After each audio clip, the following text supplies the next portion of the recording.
Welcome to the second half of Passion. Oh, we have a fun half hour for you now. We're going to talk about BDSM for beginners. And it's fun because I've got a fun guy to talk about this. Frank B Kermit, you've heard him on the show before. He's from franktalks.com. He's got a whole bunch of books, and he's a self-described bedroom coach. In fact, he'll be appearing on TV coming up on July 27th on Slice TV, on a TV show entitled Newlywed Nearly Dead, where he does a little bit of bedroom coaching, and we'll be talking about this. Hey, Frank, welcome back. How you doing, Dr. Laurie? It's great. It's always great having you on the program. It's always great to be here. I tell you, I don't know how you must spend an awful lot of time you just all over the place there. There's very little time left over for personal enjoyment. And congratulations, you've got a little new baby. Yes, the tadpole was born on June 3rd. Well, congratulations. Thanks. All right, so you have to tell me about this bedroom coaching experience of yours on television, first of all. And this is all about BDSM. So maybe we can actually start with describing what that is exactly. And let's talk about light BDSM. What are we talking? What kinds of things are we talking about for people who don't know the terminology? Okay, well, for starters, BDSM stands for Bondage Sado-Domination Sado-Masochism. Right. It starts off initially as a play of power. Who's going to be in control and who's going to give up control? When I'm dealing with absolute beginners to the world of BDSM, I try to frame it first as the idea of skin sensation play. The idea that when you're paddling someone, rather than think of it in terms of punishment and reward, at least for beginners, think of it more as an intense massage. Starting there, it makes the experience more pleasurable and also takes into account the comfort levels of the two people involved. Right. And this obviously requires quite a bit of communication, so I'm sure a lot of the work is first talking about this, right? Initially, if you're dealing with experienced practitioners, a lot of communication in terms of boundaries, do's and don'ts, what can be said during a quote-unquote scene, what cannot be said. You're looking at really, especially for the person who's giving up a certain amount of control, you want to establish a level of trust there. Right. And if you don't trust somebody, don't play with them. Okay, Frank, let's just say you've got your average couple who's never ventured into this world at all. Maybe one partner has seen, read about it, what have you, and they're thinking, this is something I'd like to try. How do you go about introducing this to your partner? Well, first of all, you have to gauge whether or not your partner would even be comfortable with it. What I normally recommend, and things that I do myself, is to bring it up in the form of humor. See how the person reacts to that. Here's an example. You're talking about something, and you're getting into a snarky discussion. Somebody makes a joke, and you'll say something like, well, if you keep that up, I'm going to have to give you a spanking. Mm-hmm. Now, if the person you say that to jokes back and says, oh, no, I'm the spanker in this relationship, you know that they have a certain level of comfort just in the fact that they can have a sense of humor about it. Okay. If the person turns around and says, oh, no, that's disgusting, or what's wrong with you, or you a pervert, or if they have reacted negatively to it, it's probably not going to be something that they're going to want to explore. So it's not something you'd want to push the envelope with. There's no, I can honestly say this through my experience, there's no point in pushing anybody's boundary or trying to get anybody to change their mind about something.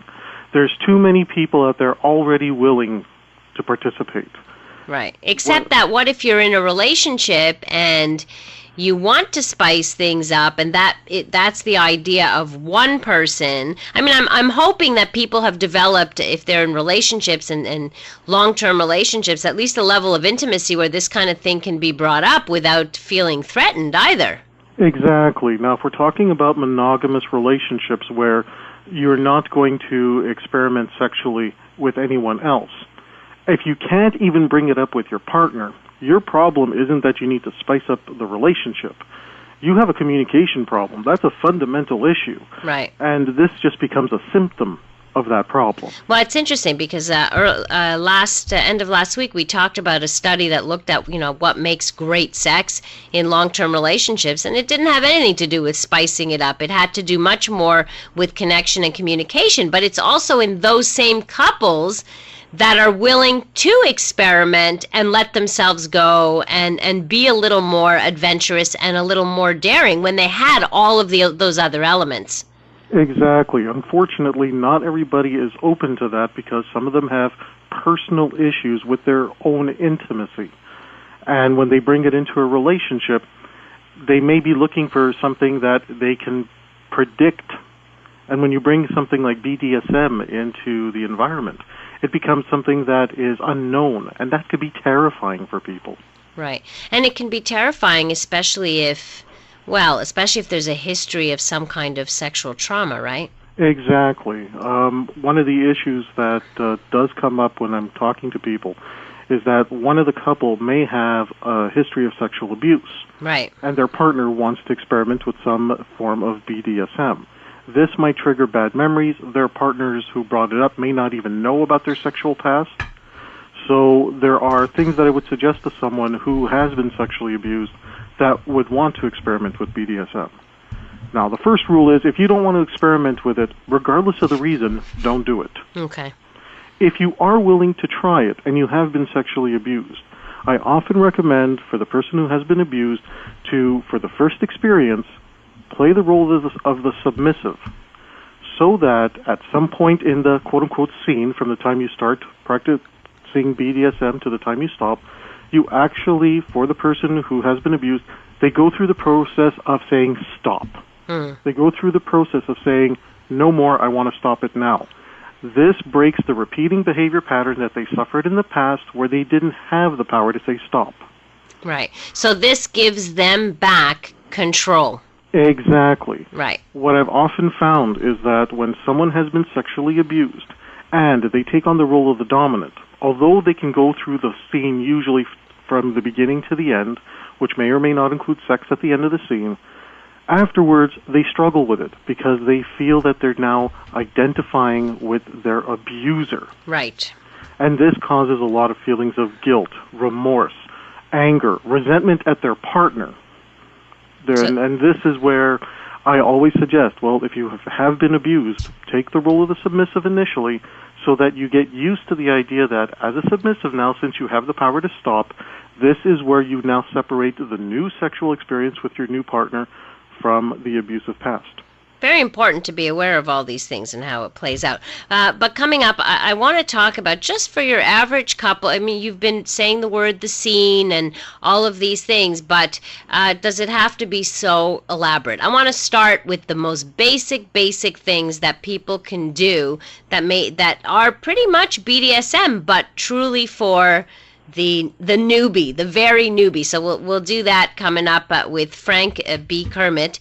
He's a self-described bedroom coach, but the author of many books. He's been on the show many times before. You can check out his website, franktalks.com, and you'll get a rundown of all his books and other work. So we'll do more of that, and I'd love to hear from you too. If you've got questions, feel free to call in and ask them. Frank Talks is sponsored in part by Everything Out of Her Mouth is a Test, a man's guide to the emotional needs of women.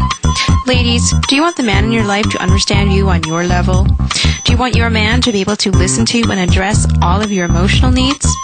Show him how much you really want your relationship to be the best it can be. Everything Out of Her Mouth is a Test makes the perfect gift.